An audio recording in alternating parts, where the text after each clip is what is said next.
شهر رمضان الذي أنزل فيه القرآن هدى للناس وبينات من الهدى والفرقان.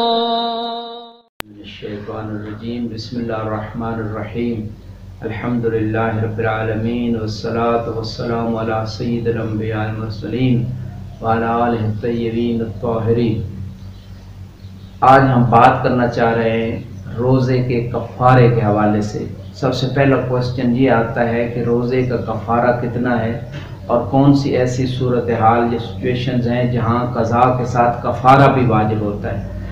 تو سب سے پہلی بات یہ ہے کہ جب کوئی بھی ایسا کام جو روزے کو باطل کرتا ہو، جو توضیح المسائل میں اور ہم اپنی ویڈیوز میں بتا چکے ہیں، جو 9 چیزیں اگر جان بوجھ کر ان میں سے کوئی ایک چیز بھی کی جائے تو روزہ باطل ہو جاتا ہے، اور اس کا نہ صرف اس کی قضا ہوگی بلکہ اس کا کفارہ بھی دینا ہوگا.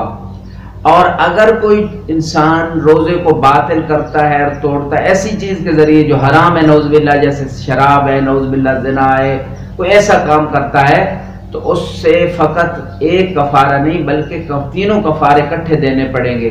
اور کفارہ کیا ہے؟ شہر رمضان، ماہ رمضان کے روزے کو توڑنے کا کفارہ، یا 60 مسکینوں کو کھانا کھلائے، یا 60 روزے رکھے، یا ایک غلام آزاد کرے. غلام تو اس زمانے میں ملتے نہیں، لہٰذا 60 روزے کو اگر اس شیخ کو اختیار کرے گا تو 31 دن مسلسل روزے رکھنے ہوں گے. اور ایسے ایام میں شروع نہ کریں جہاں درمیان میں عید وغیرہ آ جائے. ہاں اگر عذر شرعی آ گیا ہے، سفر ہے، مرض ہے، تو پھر اس سچویشن میں پچھلے روزوں کو ساتھ ملا کے عذر کے بعد کنٹینیو رکھے گا.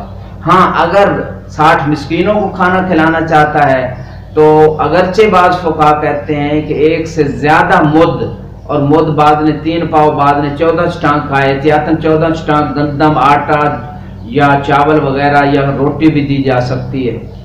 وہ ایک سے زیادہ مد بھی ایک مسکین کو دیا جا سکتا ہے، لیکن بعض فقہا کہتے ہیں ایک سے زیادہ نہیں. اگر 2 مد دیں گے تو وہ مستحب ہے، لیکن 60 مسکینوں کو دینا ہوگا.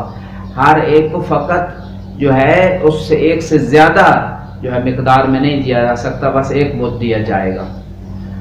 البتہ بعض لوگ یہ خیال کرتے ہیں کہ ہم پیسے دے دیں گے، تو پیسے بھی اس میں بھی آبجیکشن لگایا گیا ہے کہ طعام دینا چاہیے. ہاں اگر ایک جگہ آپ کو 60 مسکین نہیں ملتے جو مومنین ہوں اور جن کے پاس اپنے اہل و عیال کے اخراجات نہیں ہیں، نہ ڈیلی بیسس پہ کوئی ان کے پاس ذریعہ ہے، نہ منتھلی کوئی اشاریہ ہے یعنی ان کا کوئی تنخواہ ہے، نہ ان کے پاس سالانہ کوئی سورسز ہیں، تو پھر کسی مجتہد جامع شرائط کو یہ کفارہ ایز اے وکیل بے شک پیسے دیے جائیں اور بعد میں وہ طعام خرید کے وہ محتاجین اور مسکین مومنین کے درمیان اس کو بانٹ دے.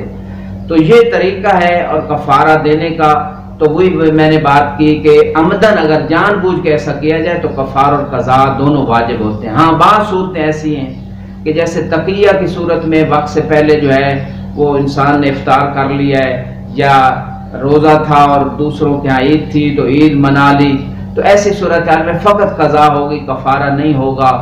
ہاں البتہ بعض لوگ مسئلے کو نہیں جانتے اور وہ روزہ افطار کر لیتے ہیں، تو اس صورت میں بھی اگرچہ اختلاف ہے لیکن احتیاط کا تقاضا یہ ہے کہ کفارہ دیا جائے. اس میں جاہل بے شک ہو مسئلے سے یا عالم ہو کوئی فرق نہیں پڑتا، اگرچہ بعض علماء نے اس حوالے سے تفصیل بیان کی ہے.